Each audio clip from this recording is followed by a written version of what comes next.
Yo, what's going on, y'all? This is Marcus Rosa, aka Mazuma TV, back at y'all with some more boxing talk, man. I hope everybody's having a blessed, beautiful, positive, productive night. I hope you had a great day overall, man. I'm coming through to speak about a few things that's going on in the boxing world. We're gonna talk about Oscar De La Hoya snapping on Vergil Ortiz's manager right on Instagram, man. There's some true chaos that's going on over at Golden Boy. We're gonna talk about Gervonta Davis continuing to get in trouble. You know what I'm saying? And we're gonna speak on and give our reaction to Teofimo Lopez versus Shakur Stevenson's face-off that had just dropped on the zone. You see what I'm saying? But before we get into that, if y'all could please hit the like button on the way in, that'd be very much appreciated. We on the road to 4K. We well into the 3,300 mark. About to hit that 3,400 mark in due time. Shout out to the nation and the mob for making this possible. Shout out to everybody that's in the comments thus far. My brother, Mr. Big Play Bray, what up, brother? He said Tank fans playing a live stream. I think you meant to say live stream. Playing a live stream to help with his commissary. Goddamn. You know they ride or die with him. That's my man. That's my man. That's the type of time they be on. Shay, what up? What's going on? What's going on? I'm chilling, bro. I can't complain. My boy Lorenzo and a motherfucking Benzo showing love from all the way out Tokyo. Shout out to my brother Lorenzo in the building, man. How we feeling? How we feeling? My boy Coffee Plant in the building. You know, he always coming through showing love. He getting back consistent. My boy getting back popping. You feel what I'm saying? My day was good though, Coffee. I appreciate you asking. It was regular. I definitely think I'm starting to catch like a cold, man. I hope that ain't the case, man. As soon as I finish up this live, I'm gonna go ahead and get that. You got NyQuil, man? Yeah, I'm gonna hit that motherfucking NyQuil, and I'm going sleep for sure. Yeah, I mean, my boy Agent 86 in the building. I hope everything's going well with you though, Coffee. Let me know how it is, bro. How the family doing? My boy Agent 86 in the building, man. Shout out to him. What's going on, brother? How we feeling? Lorenzo said Tank fans gonna put money up to make sure Tank nails stay done. That's crazy. They gonna make sure that they hire the best braider in prison to make sure that Tank braids stay on point. You know what I'm saying? Coffee said, "My boy in a palace." Yo, this is just a wallpaper, cause you know what I mean. The wifey behind me and shit, so I don't need nobody seeing that. You know what I'm saying? We going live from the bedroom. I'm gonna play that song, man. I'm gonna play that song. Welcome to my sex room, where your body meets my body. It's a private after party. It's like, no, let me stop playing. Tables in the club. Oh, all right. That's what's up. That's what's up. Coffee Plant said, "What was your first reaction to the news?" Um, I mean, come on, bro. Like we've been consistently getting news like this about Tank for about a decade now. So it's like when you see it, it's like, oh shit, here we go again. Like my nigga CJ from San Andreas said, ah shit, here we go again. That's exactly how I reacted. I looked at the shit, I was like, this nigga right here, boy. You know what I'm saying? Because everybody was like, but did you see it? But did you see video? But did you? But did you? But did you? But did you? No, they did. That's why he got that's why he got a warrant for his ass. That's why they got an arrest warrant for him. You know what I'm saying? I know I didn't see it, but the niggas who wasn't supposed to see it saw it. You know what I mean? Them niggas ain't giving warrants for no reason. If you got a warrant for your arrest, you did some stupid shit. Or you got mixed up in some stupid shit. You know what I mean? As a matter of fact, let's just address that real quick because you know I don't really care to talk about it too much. I'm just speaking on this because what I base my video titles off of is what the people ask me about. You know what I'm saying? What people send me in the DM, what people send me in group chats, what people send me personally when they texting me. Sometimes I might even get a call to ask how I feel over the phone. You know what I'm saying? So we just gonna speak on this briefly. You know what I'm saying? Because we're not gonna make this uh whole live about Gervonta Davis. What how I feel about Tank has already been put out there in the universe, so I'm not gonna go too crazy about it. But you know, Gervonta Davis is a fool. You know what I'm saying? I personally feel like he's a fool because he's somebody who doesn't seem to learn from his mistakes. You know what I'm saying? If you see a motherfucker run into a pole while they walking outside, you know what I mean? You would think that motherfuckers would, you know, next time they walk past it, they'll walk around it and not run into it or walk towards it. You know what I'm saying? Gervonta Davis is like that motherfucker Y'all remember when Patrick Starr had like a piece of wood nailed to his forehead and he was trying to walk in through a doorway and the fucking piece of wood just kept he kept trying to walk through the door and the piece of wood just kept blocking him from getting like that's how I view motherfuckers who go through something, uh, go through some traumatizing events as a result of it and then go back to doing it. You know what I mean? Like motherfuckers will step in shit, will step in a fucking pile of pit bulls shit on the floor. They'll wipe the shit off of their shoe. They be mad as shit, wipe the shit up off of their shoe. Then they'll walk outside and step in that same pile of dog shit. That's how I view y'all. Y'all motherfuckers do shit. Y'all don't learn from it. And then y'all fuck around and y'all go do it again. Well, y'all claim to have learned from it. You know what I mean? It's kind of like Keyshawn. Like we were speaking yesterday. This motherfucker will get caught smoking marijuana. They put a no contest on his fight. And he be like, oh man, I'm a changed man, blah, blah, blah. Then you kick down this nigga, a couple fights later, now he drinking. Now he talking about he found God. Why is the Keyshawn gonna do some stupid shit again? You know what I'm saying? It's like, see, I was always, and you can ask my father, if my father's in the live, he in Puerto Rico right now. Shout out to my pop. But you can ask my father. My father only had to tell me, and that's probably why I can't really relate to these type dudes, because all that my pop had to tell me, he only had to tell me something once. That's all he had to do. You know what I mean? And my dad wasn't even really my disciplinarian. My mom didn't play that shit. But you can ask my mother. She told me she had to tell me one time, and I'm like, yeah, I don't want no issues. I'm gonna just go ahead and, you know what I mean? I'm gonna respect my parents. Like, I see if I make a mistake the first time, it is what it is. You feel what I'm saying? I learned from it. Let's move past it. But when you continuously participate in nut shit, you know what I'm saying? And there might be some experiences where you may have made a stupid decision consecutive, back to back, whatever the case is. You know what I'm saying? But it's like, come on, Gervonta, you have a decade's worth of consistency with bitches claiming that you're putting hands on them. There's also videos of you being extremely aggressive with women, so that definitely doesn't help your case. And I'm gonna tell you this: I done been in situations where false accusations and all that bullshit done been put in my direction. And I'm gonna tell y'all this. I don't know if y'all motherfuckers know this, but when you are known as somebody who is involved in a combat sport or boxing, sanctioned violence, whatever you want to call it, there's already a stigma around you that you are a violent person. Even if you're the nicest person outside of the ring, you're non-confrontational, you're somebody who, avoids fights outside of the ring, because you are capable of defending yourself. You're a professional fighter, whatever the case is. They're gonna be like, oh well, this motherfucker has no problem letting his hands go, and in his profession, why wouldn't he do it outside of his profession? So all Gervonta Davis is doing is just adding on to the stigma that people that partake in combat sports are violent, that they're animals. Like I done heard these things, bro. Trust and believe. I done heard these things from people that are involved in law enforcement. You know what I'm saying? And Gervonta Davis, he just adds on to those people's theories. You know what I'm saying? Yeah, Lorenzo, that's exactly what it is. He keep touching the stove while the stove hot as fuck. Yes. Yes. That's exactly what it is. Like my son, he like to touch shit, right? He like to touch shit. Like this morning, he pushed his finger on my shower door. But he's a fucking 2-year-old. He doesn't really understand the concept of like consequences. You know what I'm saying? Or fuck around and find out. He don't understand that saying yet. He gets that leeway. He gets that. He's the exception. He's the pet because he's a fucking baby. These are grown ass men out here that are fucking putting a fork in an electric socket, getting shocked. They're like, oh shit, no, what the fuck?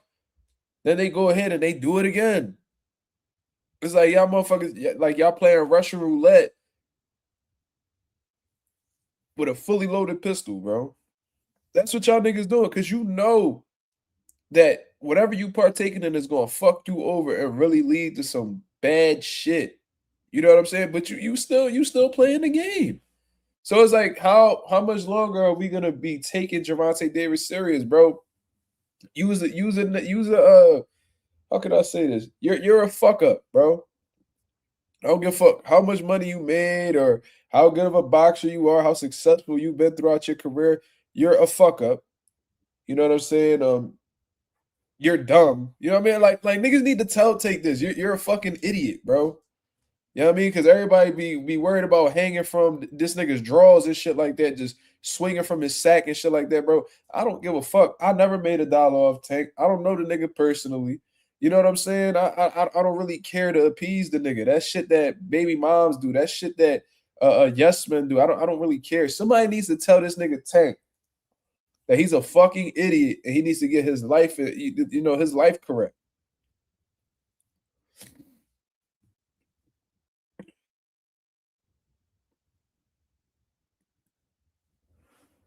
You know what I'm saying? It's disgusting at this point, bro. And I'm gonna tell you this, yo, Tate, you are speaking of him being successful, right? You flex money. You said that's all you care about. You're one of the most popular fighters in the sport. We can't say you're the best because you ain't fight the best. I can't say you one of the best because you haven't fought any of the best of this era, right? But regardless, you're very talented, successful, well known. And when you have those qualities, your options are infinite, especially when it comes to women. A motherfucker who, makes 7 to 8 figures or at least has 7 to 8 figures, their options are plentiful in comparison to an average working man. You see what I'm saying? So it's like, if you have a shit ton of options in terms of women you could select, why do you consistently choose the women that are basically looking to make a name off of you or come up off of you? Why do you keep choosing these women that clearly don't have your best interest? Or why are you constantly surrounding yourself with women who make you angry? Because we know what you're gonna do when you get angry. These little niggas, they get angry and just wanna punch on bitches. I don't know what it is, but you really have to start surrounding yourself with people who don't make you so angry. How about actually investing into a woman who's actually your piece, nigga? Not bitches that got the BBLs or look good or whatever. Just because a bitch pretty don't mean that they worth fucking with. Then that don't mean that they're worth keeping around. They may be nice to look at, but that don't mean you need to be investing your time into them. And obviously, Tank cared enough about the bitch where they saying that he allegedly kidnapped them and false imprint, all this crazy shit. You know what? You ain't got to hear it from me. These niggas did a whole fucking press conference about this shit. They did a whole press conference about it.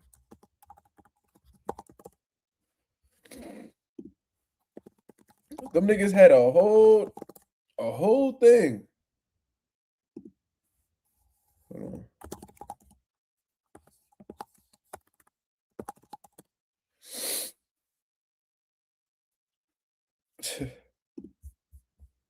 Shit is insane.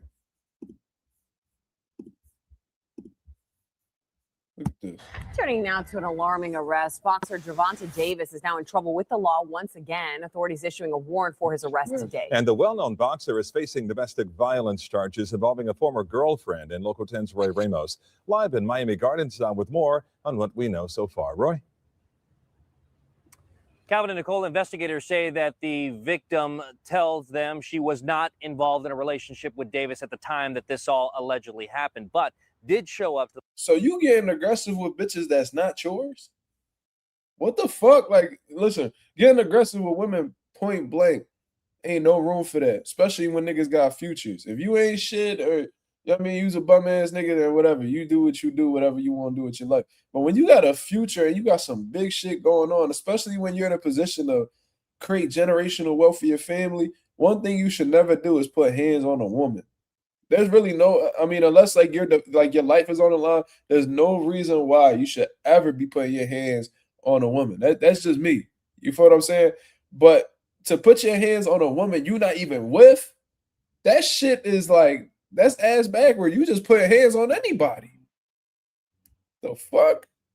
Miami Gardens Police Department with injuries after she claims that Davis abused her. An arrest warrant has been issued for Gervonta Bryant Davis. God damn, that nigga hairline was insane. abused her. That shit. God damn. Hey, my niggas, I'm gonna tell y'all something, man. I'm gonna tell y'all niggas something. If your shit look like this, dog, just get it over with. I can reassure you, if my hairline ever looks like this, we rocking the baldy. This shit is like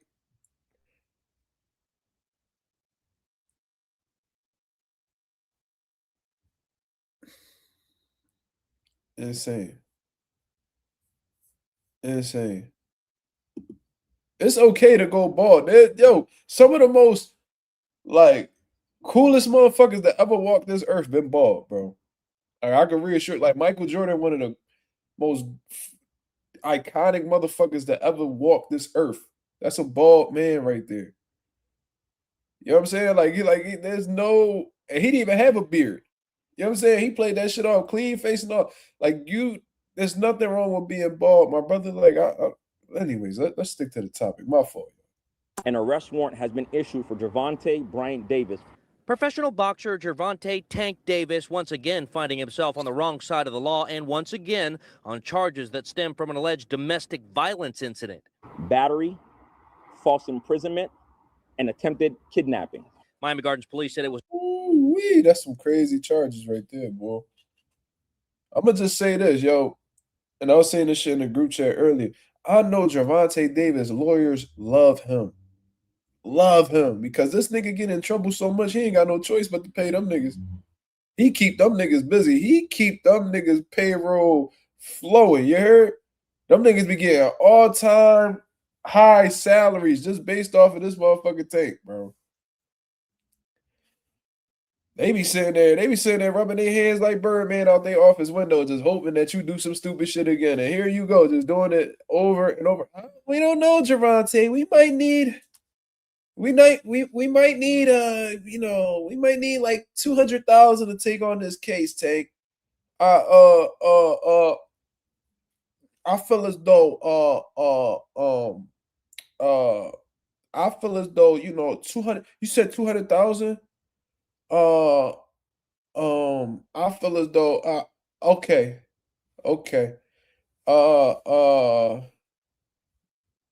Niggas be making a motherfucking killing off your ass. Nigga, you just be sitting here just finessing yourself out your fucking position, bro. You be telling, and this nigga said in interviews and said shit like, I'm trying to get my money and get out. I'm trying to get my money and get out. No, you getting your money and then you invested in the legal system because of your dumbass mistakes, you stupid ass nigga.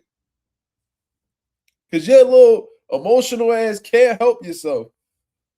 You try to get your money and get out, nigga. Whole time, nigga, you using your money to get out of jail. Stupid ass. Niggas be frying me, bro. October 29th, a woman claiming to be involved in an intimate relationship with Davis since 2022 arrived at the police department with her. You gripping up bitches that you just fucking. You ain't even with them. This nigga Gervonta, tender dick ass nigga. I don't care if we just fucking. You fucking somebody else, like, you gotta die. Well, this nigga right here, bro. Bitch, I know we ain't together, but I love you, bitch. This nigga, all his rabbit ass mind. Lawyer alleging Davis physically abused her. The victim reported sustaining minor injuries, including visible bruising to her left arm at the time the report was made, and she sought medical attention. Investigators said just days prior, surveillance video shows Davis arrived to a gentleman's club where the victim was. Yo, Tank, and niggas be calling you gay and all types of shit, bro. Like, niggas be calling you zesty and all that. Like, listen, bro, I don't know. I can't prove that you like that, but you kind of act like them niggas because a lot of the gay niggas I know like to hit women, or at least act like they women, so they like to fight women.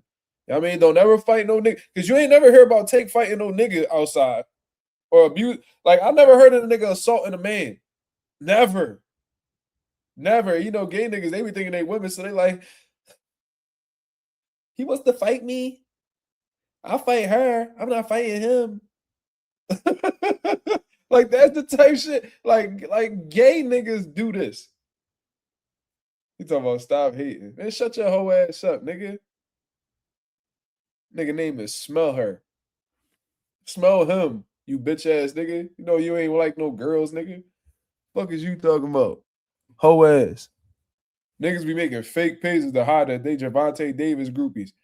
Go braid that nigga hair while he popping pimples on niggas' back, nigga. Fuck is you talking about?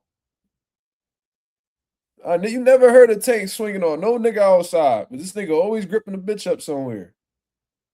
Just like how them zesty niggas be. Fuck out of here. Working. The victim reported that Mr. Davis grabbed her by her back of her head, pulling her by her hair with one hand and by her throat with the other. The victim only able to get away after he released her.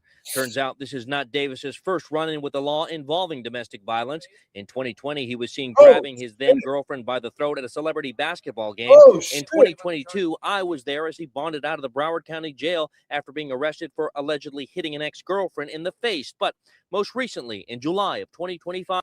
No, don't take a picture of me. Don't record me. They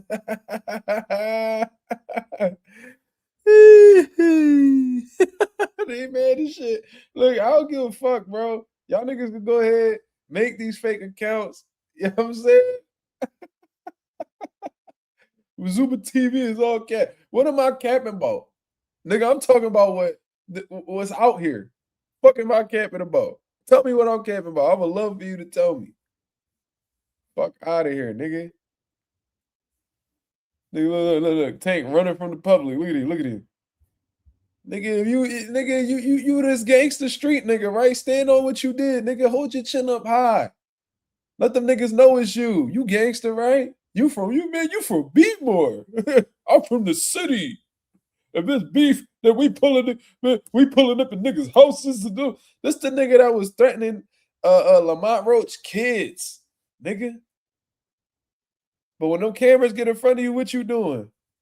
Trying to hide your fat ass head inside that collar shirt, nigga. We see the braids, nigga. We know it's you. Yeah,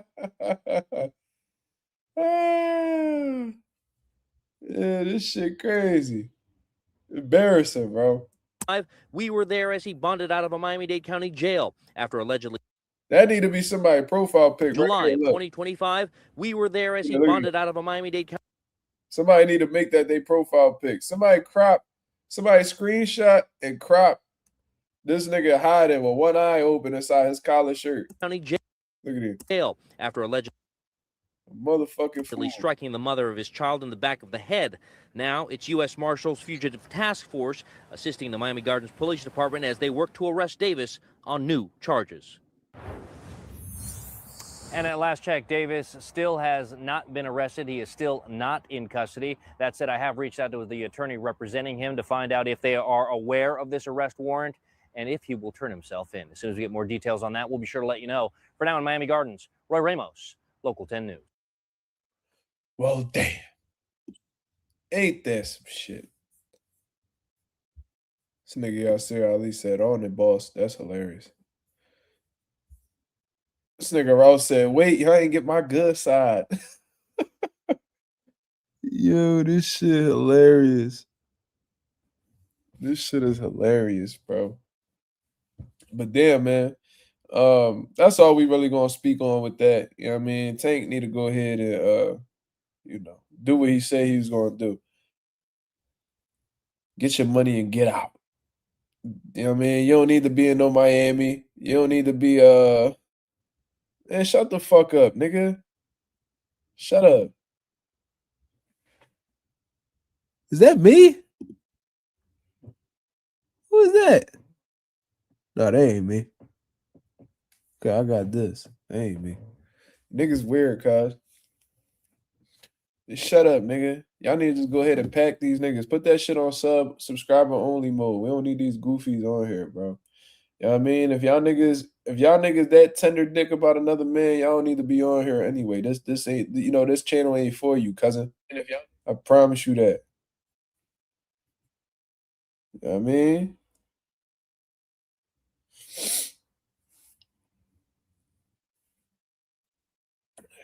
So it is what it is. Get these niggas up out of here. That is me, right? That ain't me. My beard don't look like that.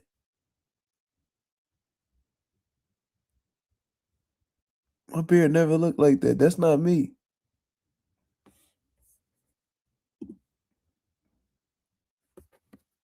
Let me see. I'll tell you right now what's going on. Yeah, this nigga's like subbing and then unsubbing.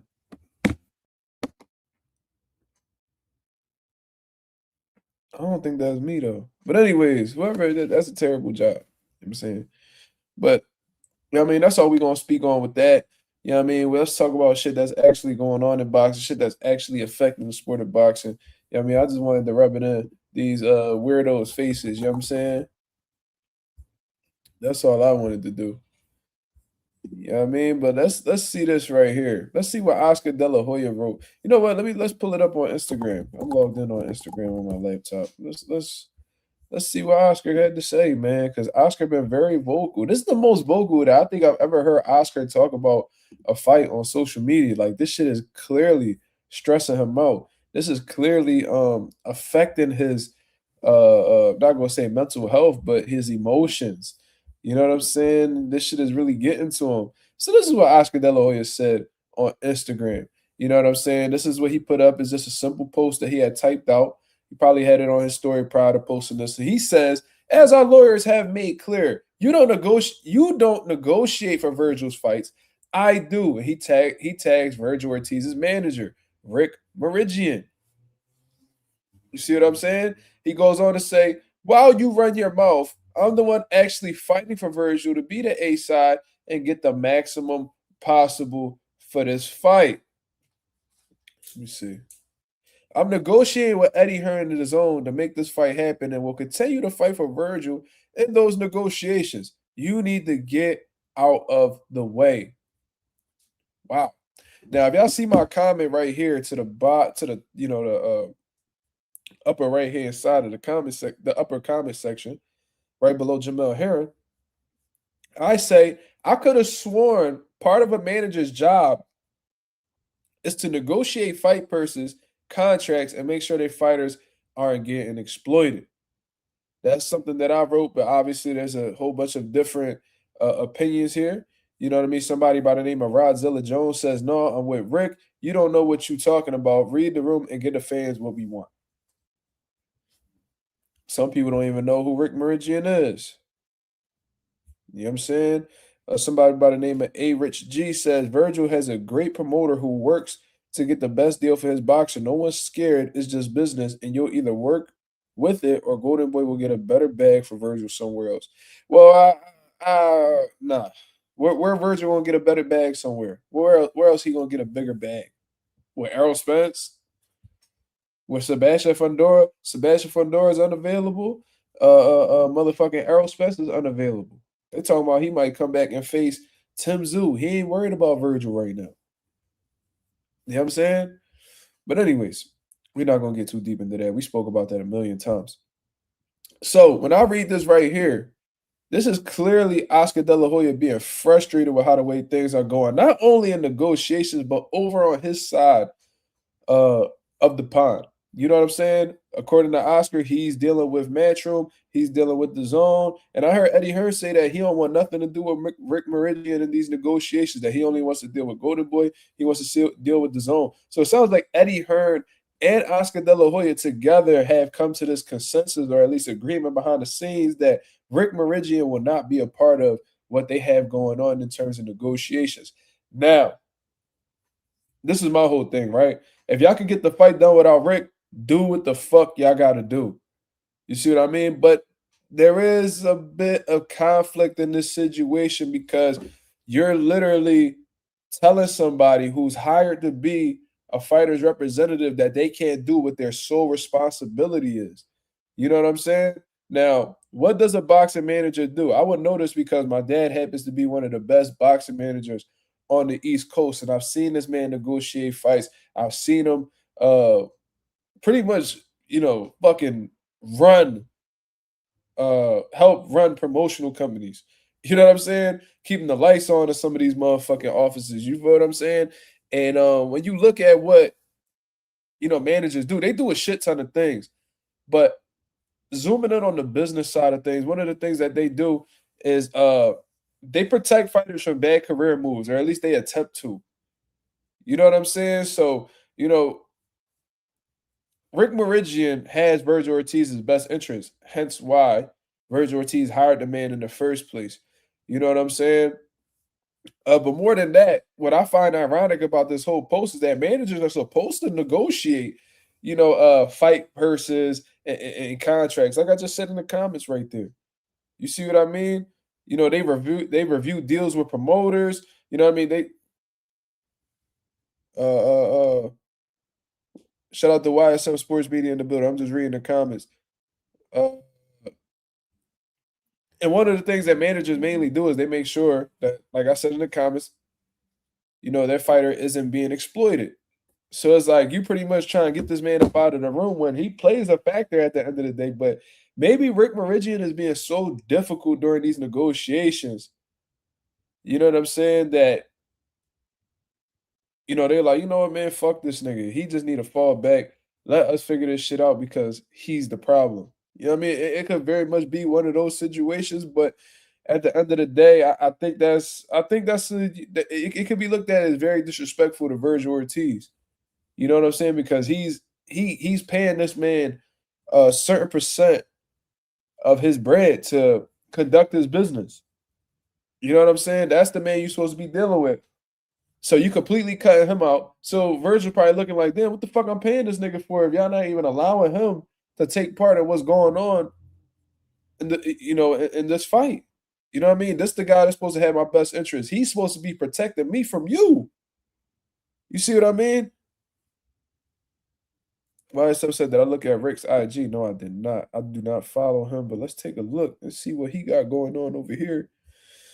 Well, I see he got that John with Eddie Hearn on his page, and he says, well, everything makes sense now. Okay, let's hear what Eddie Hearn has to say. Hold on. Written off for Boots against Ortiz.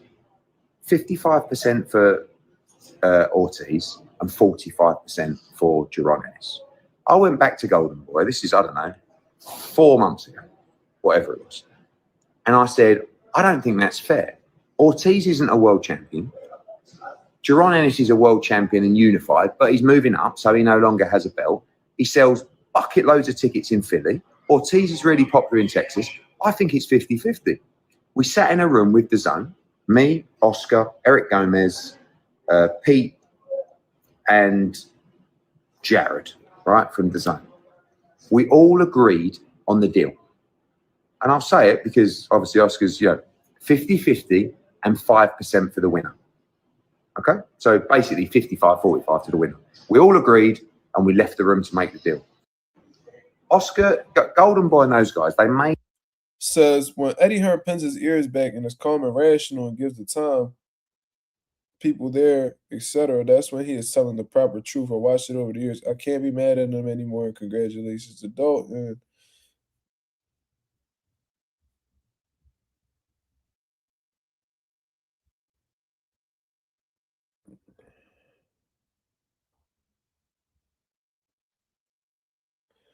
listen, this is the exact point that I had made right here. He said, this is why managers exist. Wait. Everyone talks about the Ali Act. Well, I'll be happily sending letters out this week to teach and inform people what that is, because they all talking about it but have no clue what is in there or why it is there, obviously. This is why managers exist. This is why contracts done right are crucial. And this is why a manager being able to forecast the future is priceless, so a fighter does not get forced into a number or a fight or have things like this take place. Next time, just try honesty and communication. You will be surprised how well it works and how fast things get done and the support back you will get. If you can't do that, then at least read your contracts first at the bare minimum. I'll often make some calls and get some letters going.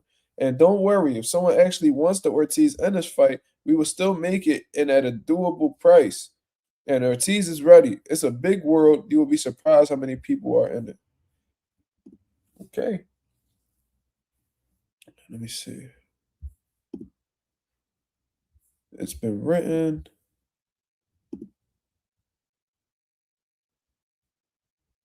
this is old. All right. Let's see what he writing on his story.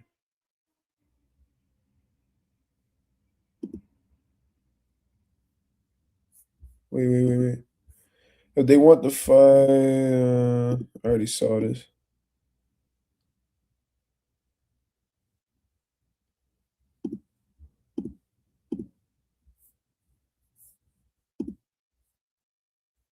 He put like the sleeping emoji. I don't really know what to make of this. Picture of Chavez. I don't really know. Like what he said, he just put like the sleep. He pretty much just he pretty much saying like he don't really give a fuck about what Oscar talking about. Like he ain't worried about it. That's how I perceive that. He didn't really say anything that was surprising to me. But it is kind of disrespectful to Vergil to try to cut his manager up out of the situation and not deal with him. It's like you pretty much saying fuck my representative. And I did find that a bit ironic that Oscar De La Hoya mentioned the Muhammad Ali Act. The whole time, letters might get sent over to Oscar De La Hoya's office because he's pretty much trying to cut out the manager from these negotiations. Not providing transparency.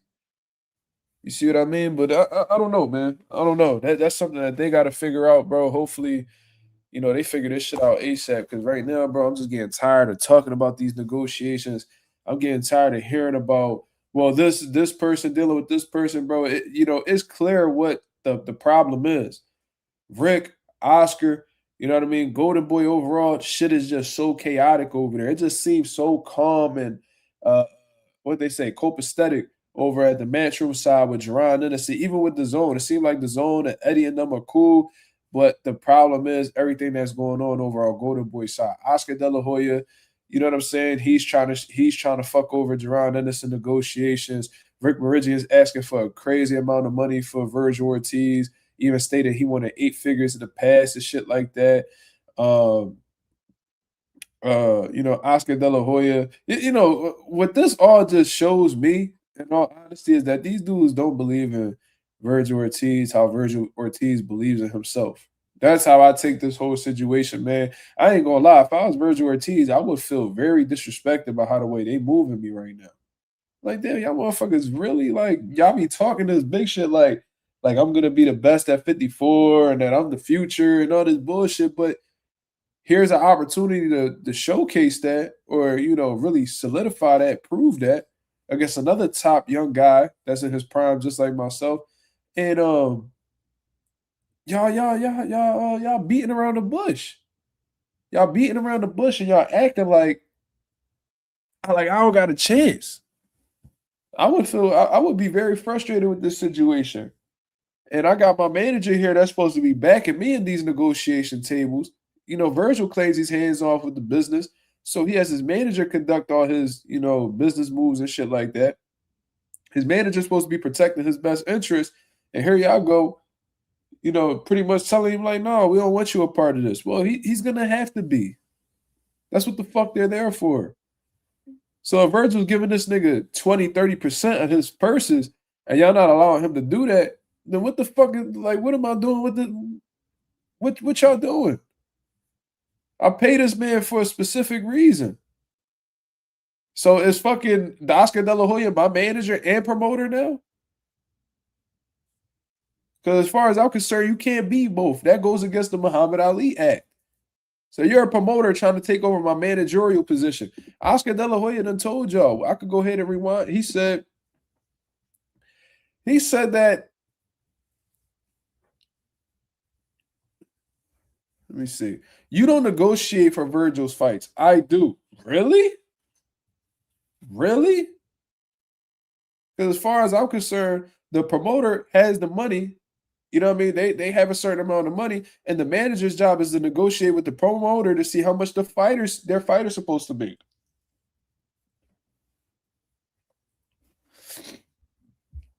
So what the fuck are we even talking about? Young T USA in the building. He said, Mazuma, isn't it the manager's job to be at the table for negotiating? Oscar is just a promoter. His job is to promote and do the business with the streaming platforms, right? Exactly. Unless something changed. Did these niggas change the Muhammad Ali act while we wasn't looking? What the fuck happened? Y'all like this nigga's trying to eliminate the manager position and he trying to do the manager's job. That's illegal. That's illegal. I'm about to bring my father on here for real, for real. I'm about to bring my father on here. Let me call my father, man. Let me call this nigga. I'm calling my dad. I rarely call him, but I gotta call him.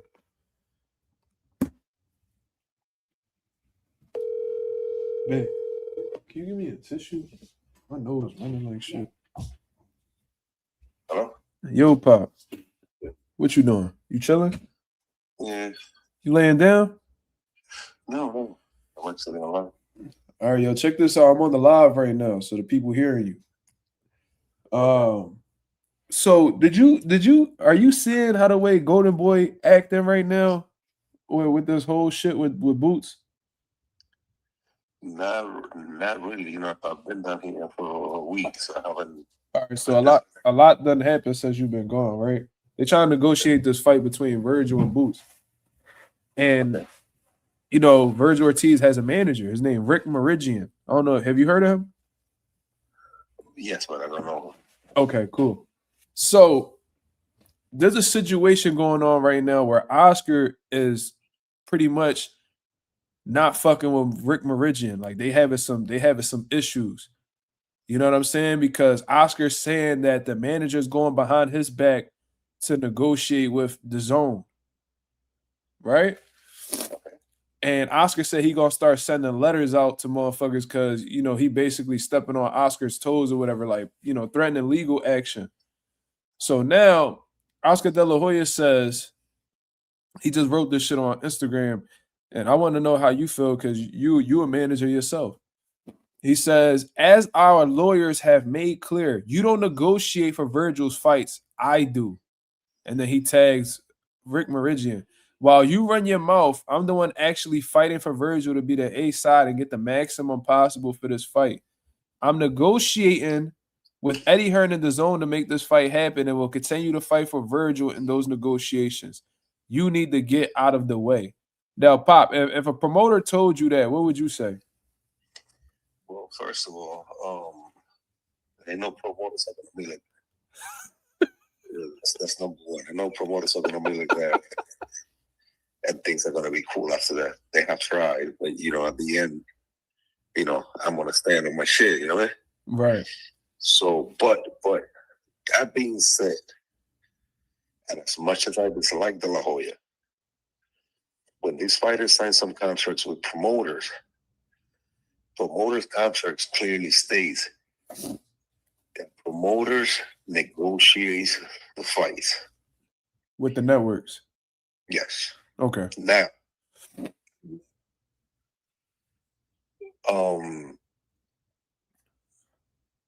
it's got to be a joint. It's got to be a joint effort because of this. The promoters try to pick the best fight possible for the fights, but the promoters will all understand that I'm going to try to look for the fight with the most amount of money on the table.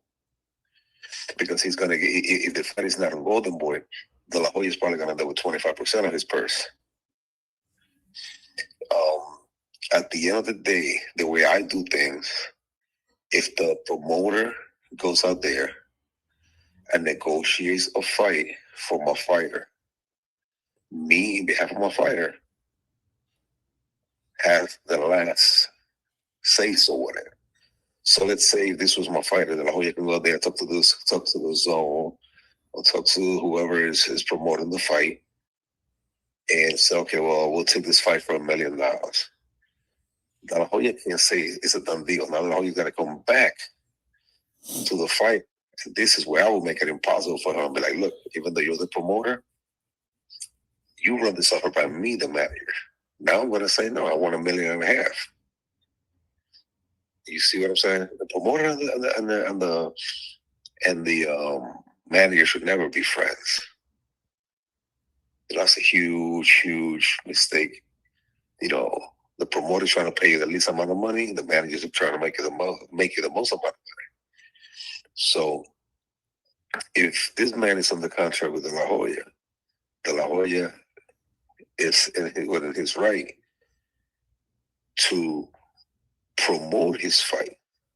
As long as the fight is co-promoted by Golden Boy or promoted by Golden Boy, but obviously it's on the zone, he's there, right? Yeah. Okay. De La Hoya could, you know, scream and kick all he wants, but at the end of the day, De La Hoya can't sign anything and make this man fight anybody. He's still got to come back to the manager, tell the manager, look, this is what I got from the zone. What do you guys think? And the manager, in behalf of the fighters, because at the end of the day, the fighter makes the last call. I speak for my fighters, but even though I speak for my fighters, I sit down with my fighters and I let them know what's on the table. I explain to my fighters the pros and cons, you know, what my opinion is, and my fighters respect my opinions. And 99% of my fighters tell me, you know, coach, whatever you think is right, we'll do. Then I go back to the promoter. I say, okay, you know what? Have them send the contract in. Now, when the contract comes in, De La Hoya can't sign it. The contract still got to come to the manager and to the promoter. So I think this is all, you know, unnecessary bullshit, unnecessary noise that they're making. Because at the end of the day, yes, De La Hoya is entitled to negotiate. De La Hoya is entitled to make the fight, but he's still, to get that final stamp, got to bring it to the manager. Right. So with Oscar De La Hoya saying that Rick Meridian is like out of pocket for talking to the networks, he has a point?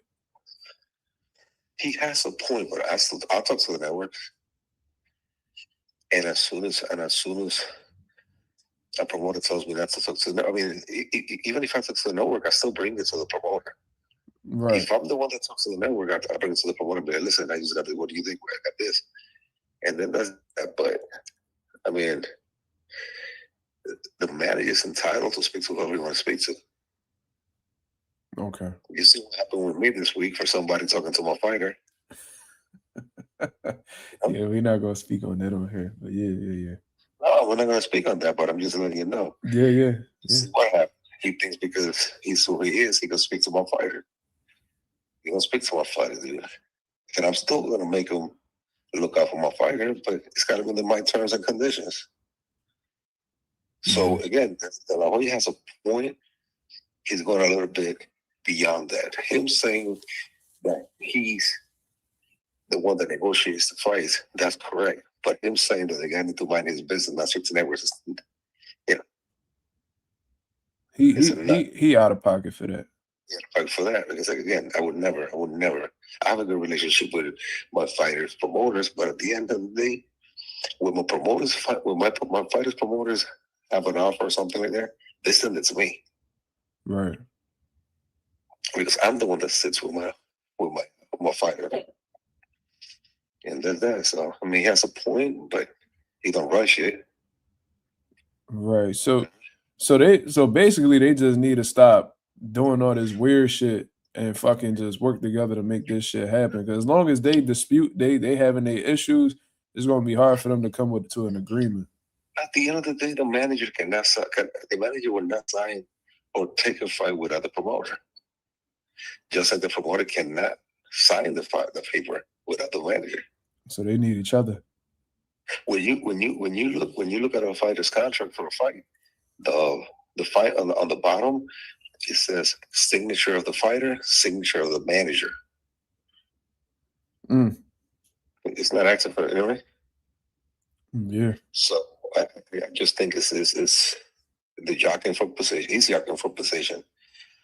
He wants to make this fight and then take all the credit for it. You know, and if this fight is not co-promoted by Golden Boy, he's gonna get 25% of the purse anyway.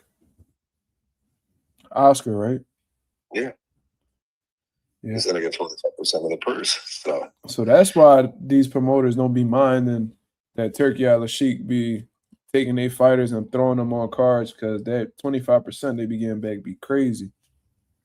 I mean, a standard promoter's contract, it states that when you fight on somebody else's card, they're entitled to up to 25% of your purse.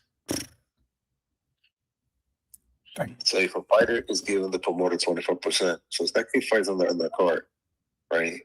You know, a lot of people like talking about ducking and being scared. But listen, man, it's business.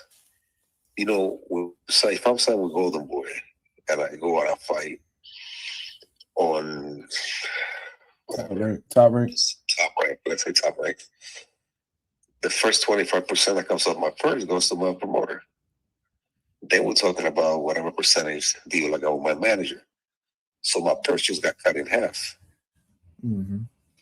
And we're not talking about taxes here. I mean, we're still not talking about the 10% for the trainer, you know, the cutman, the second, my security, you know, my strength and conditioning coach, my nutritionist, my massage therapist.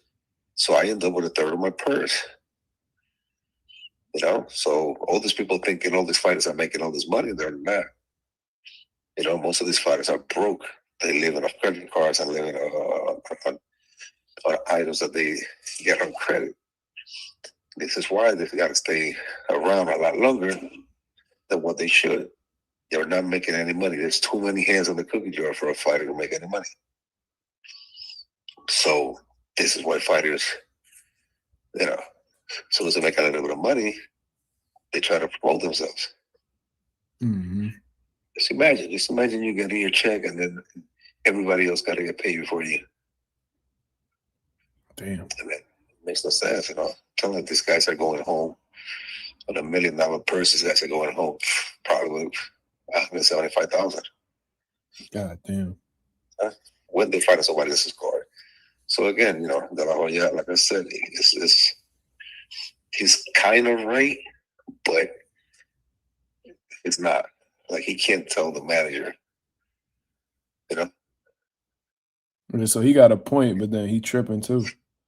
Right. Again, if a network wants a fighter, somebody else's fighter to be in the network, they should reach out to the promoter. How do you? Because the Zone hasn't renewed their deal with Golden Boy, and from what I heard, their deal is expiring in the summer. So like Golden Boy's, the Zone's putting all this pressure on Golden Boy to make Vergil and Boots fight, and pretty much like they saying they haven't said it directly, but they basically saying like if they don't make this fight, this might be the reason why they don't renew the deal. Like if you in that position, how would you go about that? Would you just make the fight? There's not many networks out here that's giving boxing anymore. Well, it's a very interesting fight. The problem here, I honestly don't think that it's the fighters that are making it impossible for this fight to happen. The fighters fight. You know, I think it's all the bullshit around it and everybody else that's around the fight that, you know, is trying to get the biggest chunk of the pie. Mm-hmm. You know, I don't know. I just think with this whole Netflix and all this bullshit going on, all these networks are going on there anyway. Mm-hmm. You know? So I mean, this fight has to happen. You know, the problem here is they're going to milk it so they can make it a mega fight. And what could happen is that one of the two can take an L, and then what? We start back at square one. Right. So I mean, again, you know, I like to follow the chain of command, but when it comes between me and fighter, me as a manager or a fighter or a promoter, you know, promoting needs to understand that he better stay in his lane. A promoter better not even try to, you know, come between me and my fighter. All right. That would not go well. So last thing, what if Oscar talked to you like this? What would you say? If Oscar spoke to me like that, well, first of all, he'll have to do it in person. He ain't gonna do it over social media. You know, that's the first thing. You know, that's gonna happen. because a conversation like that needs to be had in person. So he tries to even do that shit to me on social media. I'm showing up at his door. You know what I mean? That's number one. And again, just like I told the other dude, you mind your business. You don't talk to my fighter. I mean, I'm entitled to. A man is even entitled to sign a contract for a fighter. He may have a fighter. A promoter is not. Right. So he disrespects me like that. I guarantee you he's gonna get disrespected, back. And on top of that, I'll make sure that I maneuver it to where there will be no contract extensions, and I convince my fighter to walk away from him. You know what? All that money they put into them going down the drain because they want to talk crazy. It's very easy. It's very easy. It's only certain ways that could extend a contract with a promoter. And as a manager, you should know. As a manager, you should read the promoter's contract and know exactly what your fighter is. So, my fighter will not sign a contract with a promoter unless I read it and unless I advise him. I remember being in them hotel rooms and highlighting shit.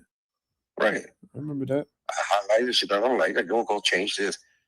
So if I'm the one calling you, if you're the promoter and I'm calling you and telling you we don't like this on the contract, you change this, you should know who's in charge, dude. Facts. You don't run shit here. You're not even hearing. You're trying to join our team, so you have yourself a currently. But again, it wouldn't happen. I wouldn't allow it. There's ways for a fighter to get other promotional contracts, and there's ways for promotional contracts to get extended 2 more years, 1 more year, 2 more years, like that. Yeah. But as a fighter and as a manager, you need to be aware of things that you can do. Another thing is that this fight with Boots might extend his contract. Might extend this guy's Ortiz's contract with Golden Boy for another 2 years. He might not want that. Maybe this is why the fight is not happening. You see what I'm saying? Yeah. So fights are happening for a lot of different reasons. That's probably why Vergil ain't fight for a fucking world title yet. But that's what I'm telling you. Most contracts says that if you fight, most contracts says that if you get you to a world title, you owe the promoter another 2 years. And then if you win it, you owe him another year. If you make X amount of money, you owe him this much time.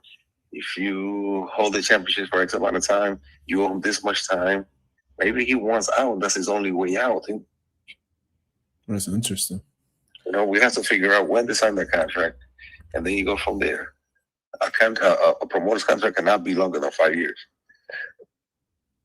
So, he might be at the end of that, and he knows that if he takes a fight, this is why so many fighters fake injuries and all this stuff. It's easy to go get a doctor's note. Very easy. So it's a lot of reasons. We all know that's good. It's been accused of, taking from the fighters. Yeah, I remember Canelo told him that shit at that press conference. He asked Jaime Munguia, he was like, "Are you getting all your money?"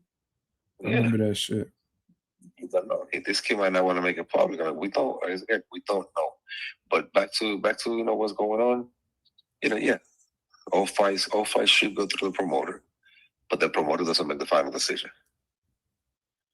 So he can't tell the manager to fuck off or anything like that. So. All right.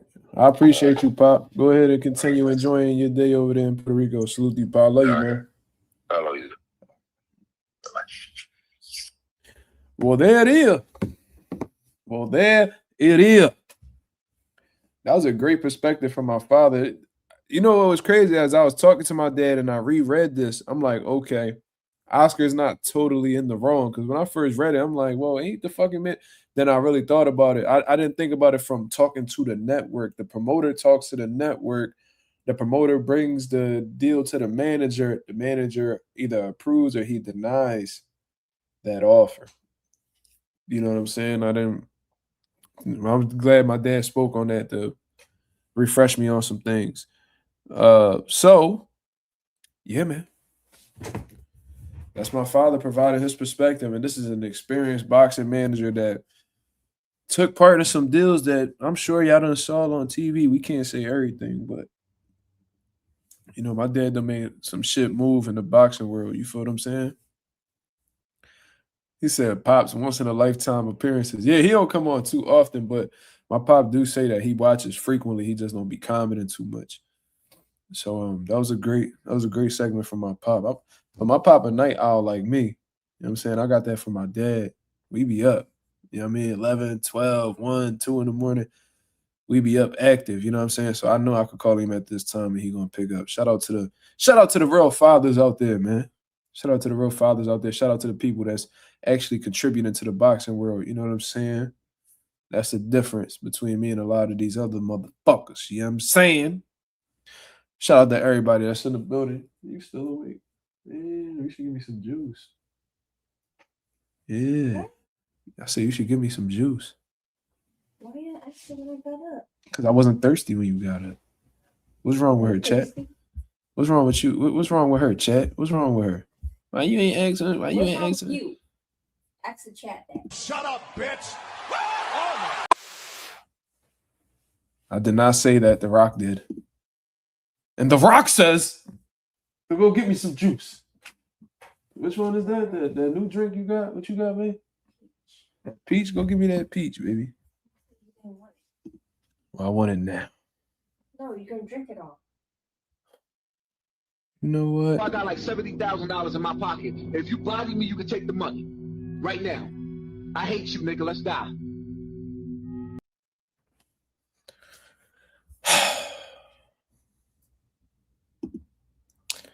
If y'all got a woman that don't listen, press I'm gonna get your 5 in the chat. Press 1 in the chat.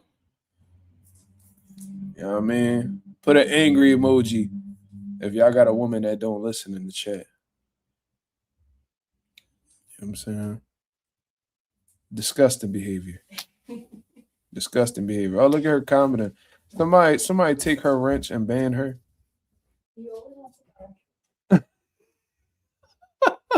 Yo, I done banned her. I done banned her. I don't know how many times. Somebody put my girl in timeout, bro. She tripping. Say, no, I'm just playing. But nah, man. So that's crazy, bro. Golden Boy really going at it over this Jerron and this fight. Jerron, Boo's got the whole motherfucking Golden Boy officers in turmoil right now, man. He got them niggas trying to rumble each other. That nigga Boo's got Oscar ready to come out of retirement to put hands on Vergil manager. I think this may be like the first time that I've seen like a promoter, like a top tier promoter like Oscar, like fry his own fighter's manager on a public platform. Because I'm sure promoters and managers, they be going at it all the time.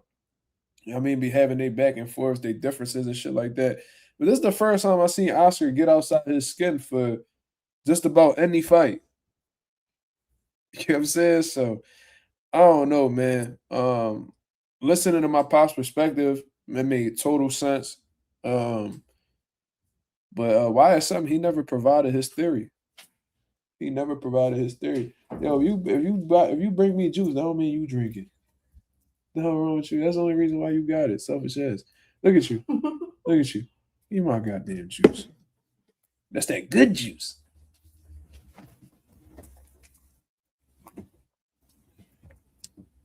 Ooh, wee, that's some good shit right there. What's that again? Strawberry peach. Strawberry peach. Oh shit. All right. Right? Yeah, you got some good taste, baby. I knew you had good taste when you met me, but you really outdid yourself this time.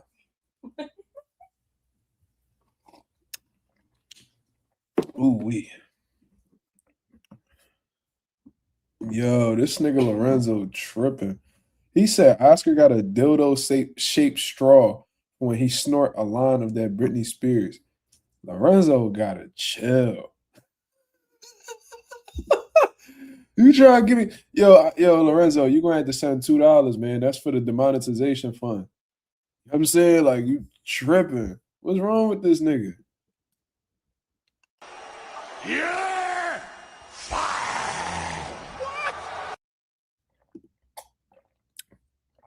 He bugging. Lorenzo need to chill. Sorry, no. Shout out to my boy Lorenzo.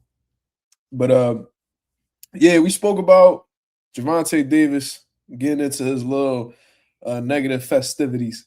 Oscar De La Hoya snapping on Vergil Ortiz's manager. Now, I seen that the zone had dropped the face-off between Shakur Stevenson and Teofimo Lopez, and I did not get the chance on to watch the video. I had clicked it momentarily to watch it, but I had gotten caught up with things that was going on outside of the internet. So I'm gonna go ahead and play the video. Speaking of things that's going on outside of shit, shout out to my boy J. Cole, man. My favorite rapper of all time, my favorite rapper since I was like 13 years old. He's dropping an album February 6th, 2-6 Vietnam shit. He's dropping The Fall Off, the album that's been highly anticipated and been spoken about for damn near 7-8 years. He's dropping it February 6th. He's already dropping some tracks for us to listen to, and it sounds absolutely phenomenal. One of the greatest rappers of all time, Jermaine Cole, out here about to do some damage to this hip-hop shit, man. So I'm really, really excited to see what he puts together. Shout out to my boy Teach. Shout out to Bella Faith. You know what I'm saying? Shout out to Agent 86 Anonymous, Ralph, Yasir Ali. Shout out to everybody that's coming through showing love. You know what I'm saying? Bella said, yep. So he doesn't think it's Vergil the fighters won it. I think we've all I do think that Vergil has been getting manipulated by these guys that, don't really want him to fight Boots. That's just me. But I do think for the most part that if his team comes to him and be like, yo, we fighting Jerron Ennis next, I don't think Vergil will say no. You know what I mean? But I also believe that if his team tells Vergil, if his team tells him we not fighting Boots next, he'll be okay with that too. Yeah, Sir Ali says J. Cole goated, but that Kendrick shit was kind of whack on his end. No disrespect. I agree, brother. You know what I mean? Because me, I'm the type person, I shoot, just me being me, my mentality, I'll really go through it with anybody. Especially when it's, competition. If I'm truly passionate about something and if it's competition and I'm passionate about it, I go up against anybody, even if the odds stacked against me. That's just me. And what I think had happened was I think J. Cole, I think he's just a bit too aware. I think he's so objective that I just don't think he got that dog in him in terms of going through a rap beef and shit like that. Yeah, he harmless, y'all. Sir, that's exactly how you put it in. I do feel like in hip hop, for you to be a top dog, you almost got to be willing to kill somebody on the mic. You feel what I'm saying? Nas was an intellectual. You know what I'm saying? But he could always get into his bag and really give niggas hell. On diss record, he got one of the greatest diss records of all time. Jay-Z, all-time great rapper. You know what I mean? He was laid back. He was a fly nigga. You know what I mean? He was well-spoken and all that. But whenever it came to beef, you know what I mean? He ain't run from it. Who else? LL Cool J. You know what I'm saying? One of the greatest rappers of all time, especially in his era. You know what I mean? He was a fly dude. You know what I mean? Rap well and, catered to the women a lot. But when it was time for him to buckle down and get into one of these beefs, he ain't had no trouble getting through it. So J. Cole, phenomenal rapper, got one of the greatest pens in hip-hop history, in my opinion. I don't think there's many rappers, especially in their prime, who rapped as well as J. Cole. You know what I mean? Anybody who say J. Cole can't rap, they really don't know rap. You feel what I'm saying? But I do think that, but I do think at the same time, though, J. Cole was basically baited into doing that. I do think that he allowed people to put a battery in his back and made him do that diss track towards Kendrick Lamar. You know what I'm saying? I think he allowed Drake and whoever the fuck else was involved behind the scenes to put a battery in his back to turn against Kendrick. You know what I'm saying? And come to find out that shit backfired because then everybody turned on Drake. You know what I'm saying? But regardless, you know what I mean? I don't really agree with how the way J. Cole went about that. You know what I mean? I'm more of a dog with it. You feel what I mean? If once I'm on some fuck everybody, fuck you type shit, then there's always going to be that. You know what I mean? I got a little bit of 50 Cent in my blood.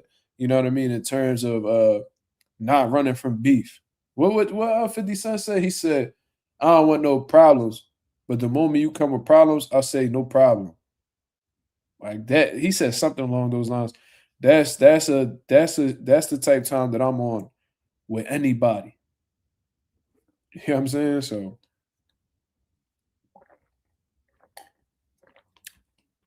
I see what you're saying though, Yasir.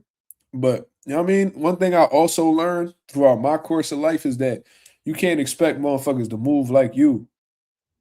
You know what I mean? So it's like maybe J. Cole just want rap. Maybe he don't want to go through them type things. Maybe he saw what happened in the past and rap beefs with all-time great rappers being killed. Like, I genuinely believe that East Coast, West Coast shit got rid of two of the killed people like the notorious B.I.G., Biggie Smalls, Christopher Wallace. I think that the East Coast, West Coast beef really got, killed Tupac Shakur. You know what I'm saying? We lost some of the most influential rappers of all time due to beef. You see what I'm saying? And I'm sure there's plenty of more people who done got killed as a result of, beefs and hip hop and shit like that. And maybe J. Cole was looking at it from that perspective and he like, yo, I don't want to take part in anything like that. You feel what I mean? So, I don't know. Everybody got different perspectives on the shit, but it is what it is. I'm sure since J. Cole about to drop an album, interviews will be coming out soon. I'm sure they're going to ask him about that. And he's going to provide his opinion. So, not to get too deep into the hip hop shit, man. Let's get into this face off between Teofimo Lopez and Shakur Stevenson. It's only about 11 minutes. You know what I mean? We're gonna chop it up. We're gonna have some fun with this shit. If it's exciting. I don't know exactly what was said, but let's hear it. This is gonna be my first reaction to Teofimo Lopez. At least some love in the comments, y'all. We got 33 people in the building. Let's get 33 likes, man. Let's get it popping. Tio's an ugly motherfucker, boy. Tio really looked like a rare muskrat or some shit. This nigga look like a rare breed of salamander. This is an ugly motherfucker right here, boy.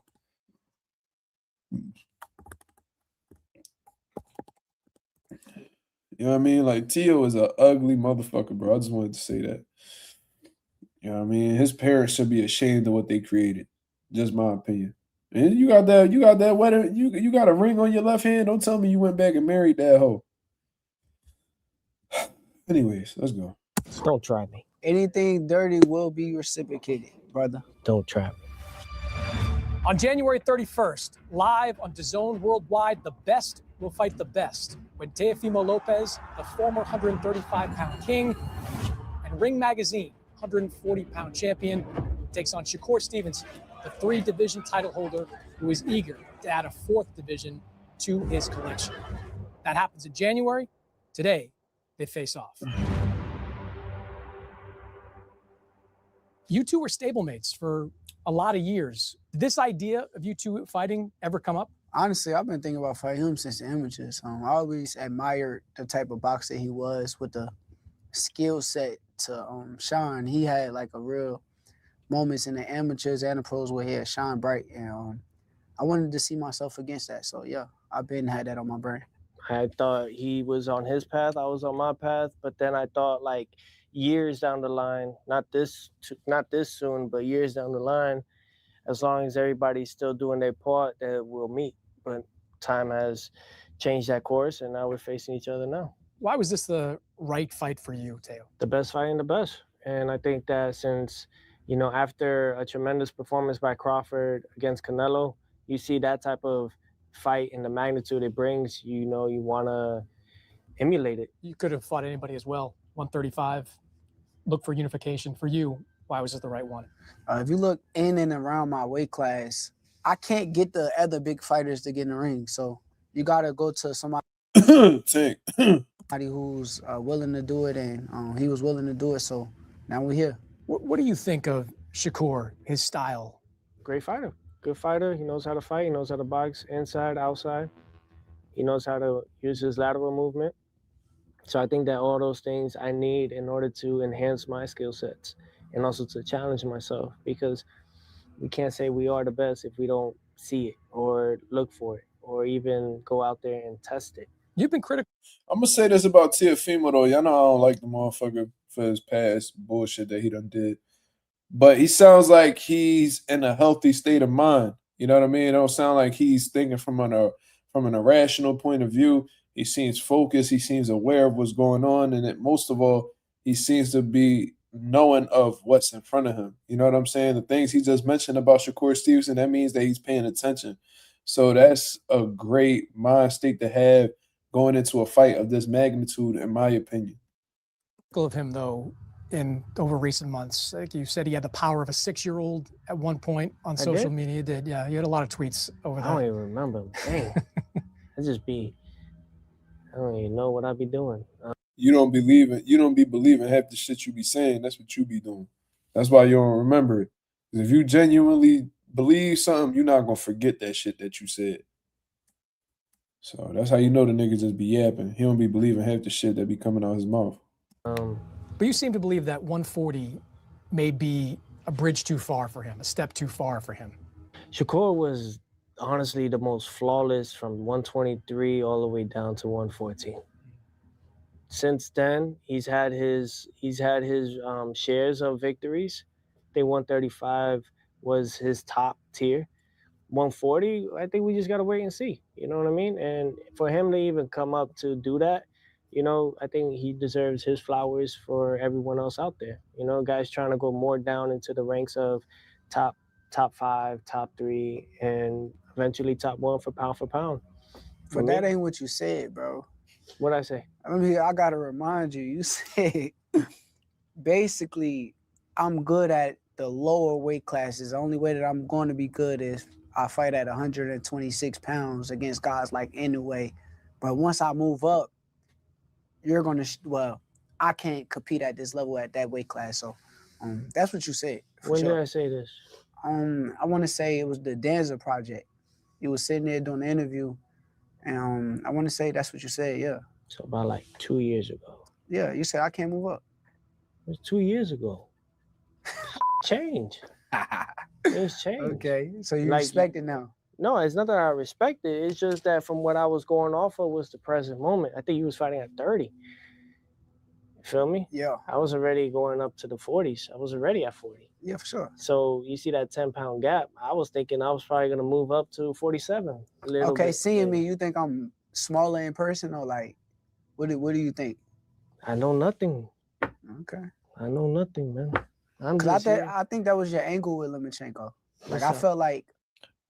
I don't know if y'all peeped what Shakur just did there. Shakur had asked him this question to pretty much.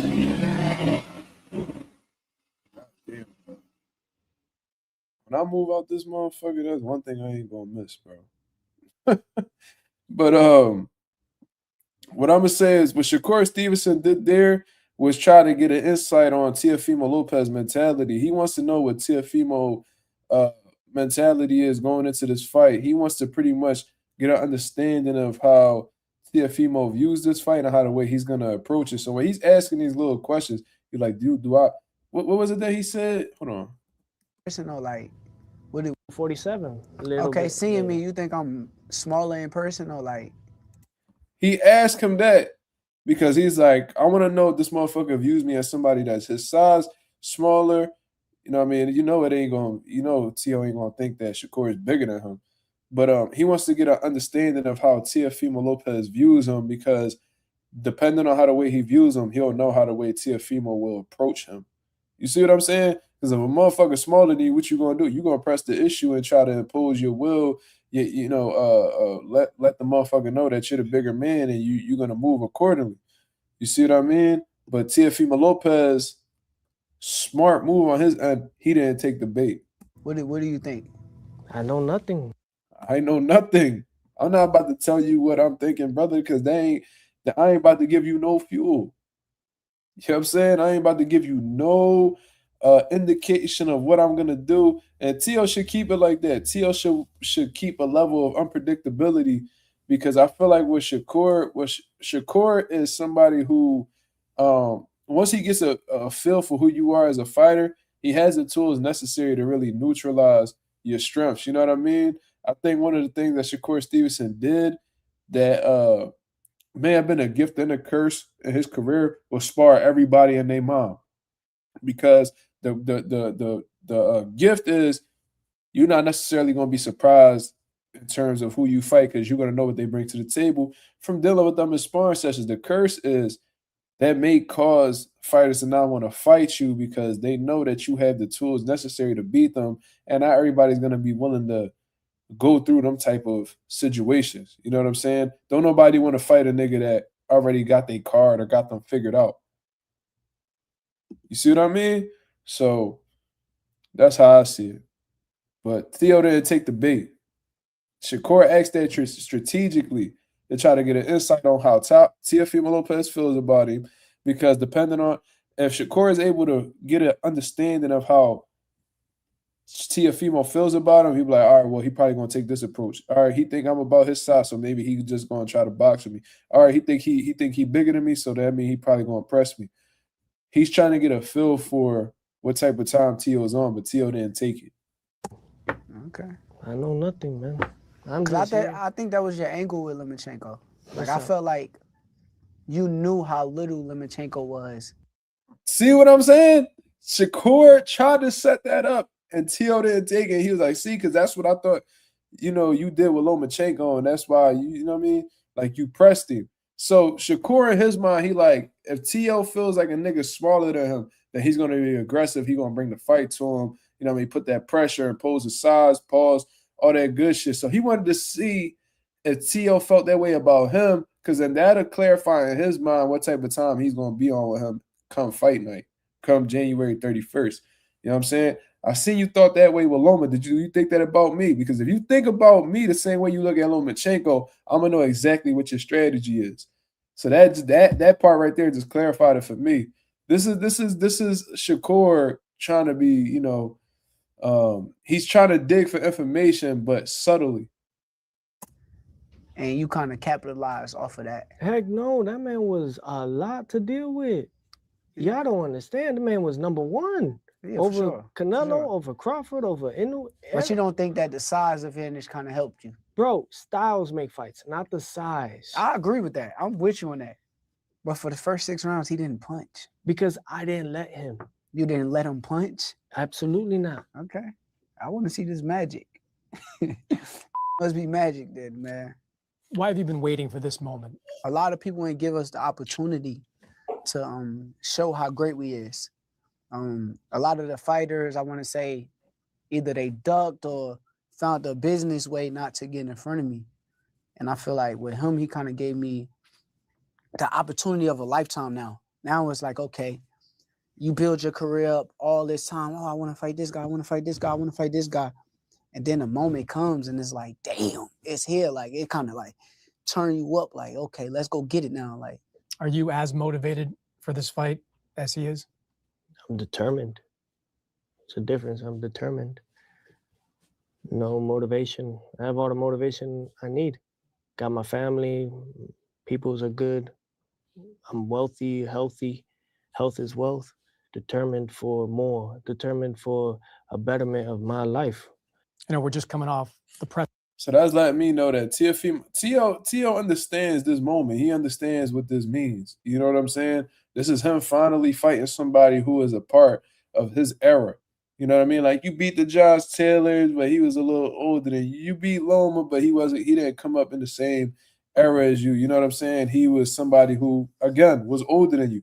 Now you in there with somebody who you came up with in the amateur, somebody that you knew since you was a youngin', like your friends turning into your rivals. This is Teo's first fight where somebody that he grew up knowing, he's about to step into the ring with.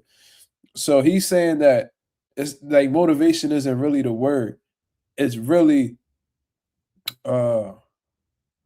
being determined. Like, he's really looking to make a statement to prove that not only was he able to beat the Lomas and the Josh Taylors who may have came in like a few years before him that's a little bit older than him, but he's also able to beat the guys that are a part of his generation as well. When you mentioned, they don't really call this era of guys like the Four Kings, but if we had to name the Four Kings, Shakur and Teo, in my opinion, are two of them.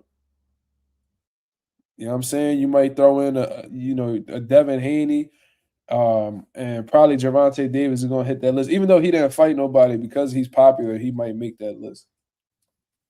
You know what I mean? That's how motherfuckers was trying to throw Ryan ahead of Shakur. Absolutely insane to me. But yeah, this is Teo's moment to prove that not only can he beat, those guys that was a little before him, but the guys that he came up with as well. This conference where it seemed like Teofimo Sr. was doing his best to try to get you to commit to fighting the same way he did against Zepeda. Truthfully, I fight whatever style to win. Whatever style comes up that I got to win a fight is what I'm going to do. So I'm not worried about anything he's talking about. So I just hope they don't expect that version of me, expect a better version of me come fight night, for sure. What version of him do you expect? I expect no version. It's the beauty about boxing. You can't expect any version on the fighter. Or do you want to see No. him fight the way he did against Zepeda? I want him to do what he believes is his greatest attribute. Do that. He is statistically the best defensive fighter in boxing. What do you have to do to break that defense? There's a lot of different ways to do it. And although some may think it's illegal, it's still legal. So it's just all about making sure that I practice it, Bruce Lee. Some people feel like it's illegal. Hold on, let me hear that again. He said what? It's still legal. And although some may think it's illegal, it's still legal. So it's just all about making sure that I practice it, Bruce Lee mentions it. Bruce Lee mentions anything dirty will be reciprocated, brother. Stylistically, when you see a fighter like him, it is not illegal to do certain punches and throw certain punches or hit certain areas. It's not, as long as it's not below the belt line. Is that true? Are you saying you're gonna hit me in the back of the head? Yeah. Huh? You can't hit behind the head. I mean, no, I know. There's rules to it. Back of the head, you can't hit nobody in the back of the head. Just saying, you know what? January 31st. He has said he's better than Lomachenko. Better. What the fuck is Teofimo talking about? You talking about the hips? Because you can't be talking. He said that it's a move that people think is illegal, but it's legal. So are you talking about punching the hips? That's the first thing that came to my mind. Because you can't hit somebody like on their kidneys, so you can't hit them. You can't hit their back. You can't hit their back. You can't hit the back of their head. Basically, anything that's behind the fighter, you can't really hit. But a hip shot may technically be on the belt line, so it may be cool. And getting hit, I'm going to tell y'all something. Getting hit on the hip ain't no joke, especially with a motherfucker who could punch. That should have had you limping the next day. You know what I mean? Every time you take a step on that, from that hip, you know what I mean? You in a lot of pain.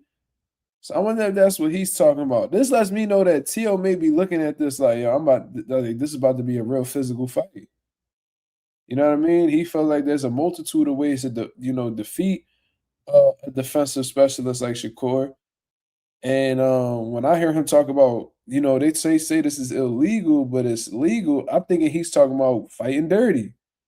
Making it like a mauling type of fight. And to be real, I ain't gonna lie, that may be Teo's best opportunity at beating Shakur. That's just me, making him uncomfortable, making it a dirty fight, getting real physical. Like, you're gonna have to get Shakur into that type of fight. Cause I think in the chess match, I don't really think Teo gonna be able to do much with Shakur. Stepping on the feet or hitting the hip. Yeah. Orthodox and southpaw matchups, that always happens though, the stepping on the feet. Because their feet, Their feet are lined up right next to each other. So very, very interesting. Very interesting. But I don't think Tio was referring to rabbit punches. Absolutely not. Than Josh Taylor. Do you believe that? Absolutely. Let him be what he believes he is. My job is to do what I need to do and become victorious. Defend my stuff. I've done it 3 times. And this is number 4. This is number 4 for the ring. This is number 4 for the WBO. Super. So these are my goals is to defend my throne. It cannot be called the takeover and have someone take it over. This is obviously a huge fight for you. Yeah. Do you see it as a difficult fight? More difficult than Zepeda, more difficult than the title fights you've been involved in? It's hard to say without being in the ring with somebody. You never know how good somebody actually is until you get in the ring, or how bad they actually is until you get in the ring with them. So come fight night, we'll figure out whether he's better than Zepeda or more of a challenge than Zepeda. I know Zepeda's style. Oh, don't try me. Nah, I'm just saying, bro, like, you ain't fight a fighter with that kind of style yet to know. You Zepeda, I know Zepeda's style. He's better than Zepeda or more of a challenge than Zepeda. I know Zepeda's style. Don't try me. Nah, I'm just saying, bro, like, you ain't fight a fighter with that kind of style yet to know, like, whether he's, that's all I'm saying. Don't try me. You bring a different style to the table, brother. Teofimo, what are people going to be saying about you after this fight? People say a lot of things, man. People say whatever they want. I think that's the thing, man. They gave people the so-called control or power of a narrative that would matter, and it doesn't really matter. I don't care what people tell me or what they say after this. I don't care. Just tune in, just watch. That's it. Just tune in, watch, see the fight, and you could go from there. But I can't stop, and I'm just not going to stop at what I'm going for.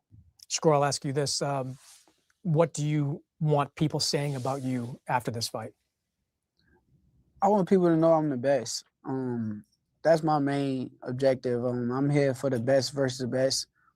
I called on Teofimo for this fight to happen because I wanted to prove myself and prove how great that I am. So come fight night, like I said, I'm going to do everything in my power to make sure I come out victorious, but I want to prove how great I am. Like, I want the world to see the greatness within my skill set, the boxer that I am. Like, after we get out the ring. We may have had this conversation before, but if Shakur defeats Teofimo Lopez, where do y'all think? I want to hear what y'all say in the chat. There's 38 of y'all in the building.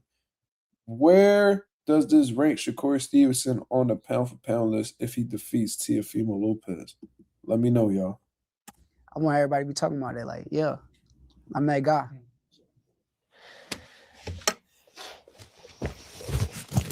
You're not gonna get that all the time. If you go for people's expectations, if you go for people's expectations on what you're gonna get after that, you're gonna always be disappointed.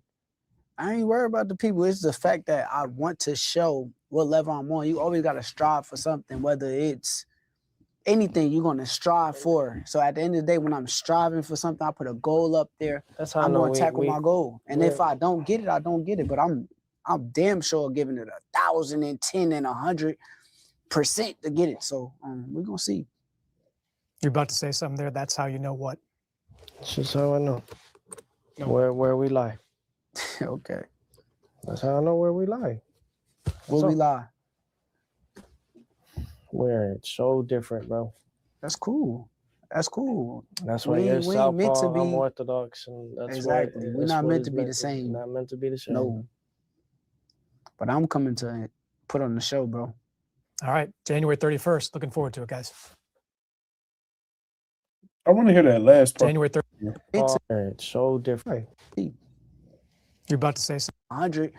I don't get it, but I'm a goal up there. That's how I'm going to strive for. So you always got to strive for something, whether it's anything you're going to strive for. So at the end of the day, when I'm striving for something, I put a goal up there. That's how I'm going to tackle my goal. And if I don't get it, I don't get it. But I'm I'm damn sure giving it 1,010 and 100%. I'm the people. It's the fact that I want to show what level I'm on. You always got to strive for something, whether it's anything. Okay, he said he don't really care about what the fans talking about. He said that's where we so different.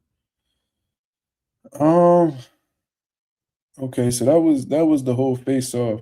Teofimo Lopez was playing it cool. He actually sounded like he was in a sound state of mind, which is a good thing. Shakur Stevenson just being himself, you know what I mean? Just keeping it cool too. So it wasn't like an action-packed face-off like I thought it was going to be. I thought Teo was going to be a lot more talkative like he was in the lead up to the Arnold Barbosa fight, but it seemed like he switched his tune up a little bit. What that's about, I don't really know. Maybe he's just not trying to give Shakur Stevenson that much fuel to be motivated in camp. But I think Shakur's fucking tank is completely full when it comes on motivation and, you know, excitement and anticipation. You know what I'm saying? I think that he's really looking forward to this fight, and he's really excited to, you know, showcase to the world why he's one of the best fighters in the world. So this is a good one, y'all. This is a really, really good fight. I'm very intrigued now, based off of what Teofimo Lopez just said in this face-off. He gave us some hints as to how the way he's going to approach this fight. He said that people believe that it's illegal, but it's not. Based off of what he's saying, I'm thinking of, you know, some dirty tactics in the ring.